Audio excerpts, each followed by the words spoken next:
7वी पासून ते 80 वर्षाचा वयोवृद्ध सुद्धा या परीक्षेमध्ये सहभागी होऊ शकतो आणि या परीक्षेमध्ये जो सहभागी होईल त्याला संविधानाची प्रत घरपोच मिळणार आहे.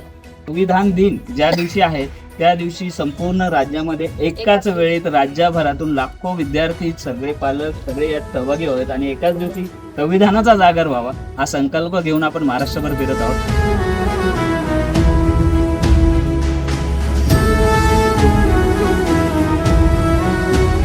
एकमेव संविधान कदाचित असेल देशाचं हे आपणच आपल्याला अर्पण केलेलं आहे. कायमस्वरूपी तुम्हाला, तुमच्या समाजाला, तुमच्या मित्रमंडळी सगळ्याच उपलब्ध करणार आहे. हा तुमचा अभ्यास जवळपास प्रत्येक जण हा अर्धा वकीलच होणार आहे आणि म्हणून या कार्यक्रमामध्ये आपण सगळ्यांनी भाग घेतला पाहिजे. हा कार्यक्रम यशस्वी होऊ अशी अपेक्षा.